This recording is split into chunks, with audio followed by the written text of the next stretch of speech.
रात के समय कार धक्के खाते हुए रुक गई और उमस से आरव उसमें नीचे उतरा और घड़ी देखी। उस वक्त रात के ठीक 9:09 बज रहे थे। फिर उसने कार का बोनेट खोला और उसे ठीक करने की कोशिश करने लगा, लेकिन गाड़ी स्टार्ट नहीं हो रही थी। आरव ने मोबाइल से मदद मंगवानी चाही, पर उसमें नेटवर्क का नमो निशान नहीं था। फिर उसने गाड़ी की पिछली सीट पर सोई हुई अपनी पत्नी मिताली को आवाज दी, मिताली, अरे ओ मिताली, उठो जल्दी से।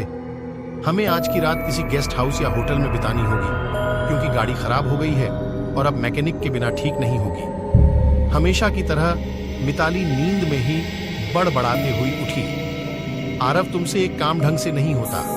कब से बोल रही हूं, ये तुम्हारी पुरानी खटारा बेचकर कम से कम एक सेकंड हैंड कार ले लो।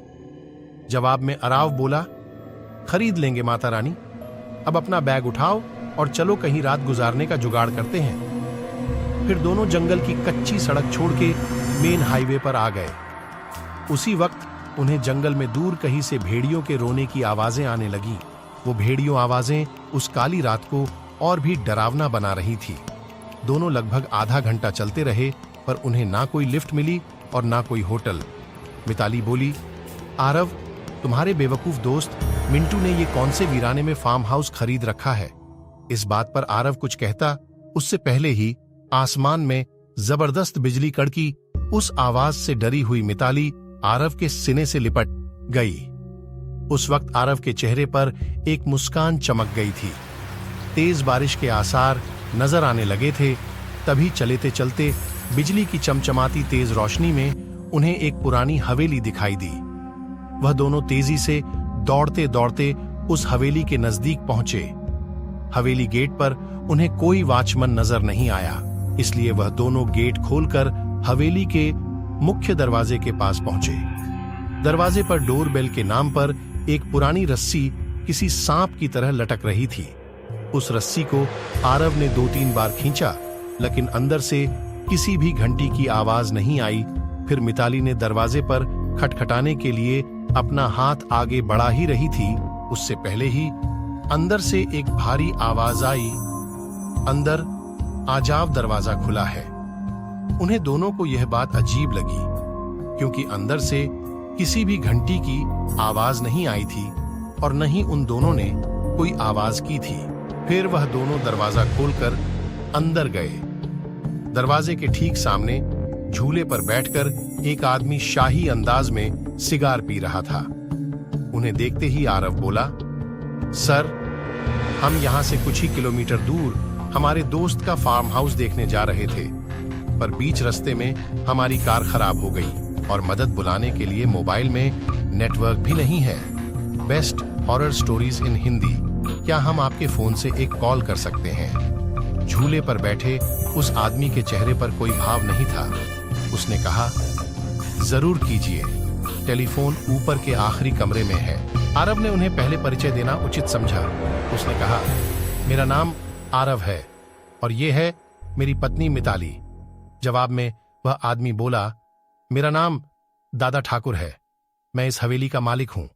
आरव और मिताली हवेली की शान देखते ही रहे थे कि उनकी नजर दादा ठाकुर के पीछे वाली दीवार की सबसे बड़ी फोटो फ्रेम पर पड़ी, जो खाली थी और पूरे घर में तस्वीरें ही तस्वीरें थीं। उन सब में एक बात समान थी कि किसी भी तस्वीर में कोई भी हंस नहीं रहा था। सभी तस्वीरें बिल्कुल भी भावनाहीन थीं। फिर आरव और मिताली दोनों ऊपरी मंजिल पर गए और आखिरी कमरे में जाकर लैंडलाइन से अपने दोस्त मिंटू को कॉल करने लगे। बहुत बार कोशिश करने पर भी फोन नहीं लग रहा था। तभी मिताली की नजर उस दीवार पर पड़ी वहां और एक फोटो फ्रेम टंगी थी। उसमें भी कोई तस्वीर नहीं थी, सिर्फ खाली फ्रेम। उन्हें ये बात थोड़ी अजीब लगी। फिर दोनों नीचे गए और दादा ठाकुर से बोले, आपके लैंडलाइन से फोन ही नहीं लग रहा है। दादा ठाकुर बोले हैं कि यहाँ की फोन लाइन में हमेशा गढ़ती रहती है। दोबारा से प्रयास करे, या फिर चाहे तो आज की रात आप दोनों यहीं रुक जाइए। मिताली और आरव कमरे में जाकर फिर कॉल लगाने की कोशिश करने लगे, पर सब बेकार। आखिर में दोनों ने रात को वहीं रुकने का निर्णय लिया। बेड पर लेटते ही दोनों की आंख लग गई।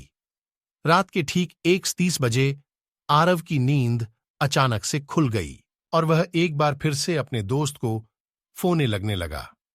लेकिन उस वक्त फोन पूरी तरह डेड था। हाथ से फोन नीचे रखते हुए अराव की नजर दीवार पर गई और सामने का नजारा देखकर उसके चेहरे पर से हवाइयां उड़ गई, क्योंकि कुछ घंटों पहले देखी हुई खाली फ्रेम में अब उन दोनों की तस्वीर थी और उसके नीचे लिखी थी उनके मौत की तारीख। उसने मिताली को उठाया और उसे तस्वीर दिखाई। वह बोली, यहां कुछ तो गड़बड़ है आरव, हमें अभी के अभी यहां से बाहर निकलना होगा। फिर दोनों ने वहां से सरपट दौड़ लगाई। सीढ़ियों से वह दोनों तेजी से नीचे उतरने लगे, पर उतरते वक्त सीढ़ियों पर उन्हें 4 पैरों की जगह 6 पैरों आवाज आ रही थी। अब वह दोनों काफी डर चुके थे। कुछ भी करके उन्हें बस दरवाजा खोल के बाहर भागना था। पर दरवाजे के पास पहुंचने के बाद जब दोनों ने उसे खोलने की कोशिश की, पर उनकी कोशिश नाकाम रही, क्योंकि दरवाजा किसी ने बाहर से बंद कर दिया था और अब वह दोनों उस भुतहा हवेली में कैद हो चुके थे। आरव और मिताली दरवाजा पिट रहे थे, मदद के लिए चिल्ला रहे थे। उसी वक्त बदकिस्मती से बिजली चली गई। Best horror stories in Hindi और मौत ने अंधेरे की चादर से सब कुछ ढक लिया और चारों तरफ शमशान का सन्नाटा फैल गया। मिताली अपने कांपते हाथों से मोबाइल टॉर्च चालू करने लगी। जैसे ही उसने टॉर्च चालू की, उसकी रोशनी सबसे पहले सामने वाली उस बड़ी से फोटो फ्रेम पर पड़ी, जिसे फ्रेम को आते वक्त दोनों ने खाली बिना तस्वीर की देखा था। उस खाली फोटो फ्रेम में अब झूले पर बैठे दादा ठाकुर की तस्वीर शैतानी मुस्कान दे रहे थे और अगले ही पल दादा ठाकुर तस्वीर से धीरे धीरे गायब होने लगे और उसके नीचे रखा हुआ झूला बिना हवा के ही झूलने लगा। उस भयानक मंजर को देखकर मिताली की घिघी बैठ गई और आरव बस बेसुध देखता ही रहा। कुछ ही पलों में मोबाइल भी स्विच ऑफ हो गया। अब तक उजाले में मिताली और आरव को वहां पर एक दूसरे के सांसों की ही आवाज आ रही थी, पर अब अंधेरे में उन्हें और कई सारे लोगों के सांसों की आवाज सुनाई देने लगी।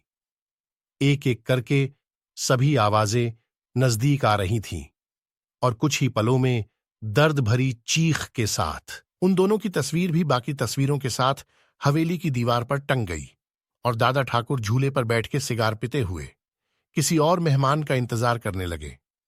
तो दोस्तों, आज की स्टोरी यहीं समाप्त करते हैं। अब से सिर्फ एक रिक्वेस्ट है, वीडियो को लाइक और चैनल को सब्सक्राइब जरूर करिए। मिलते हैं अगली दरवनी कहानी में।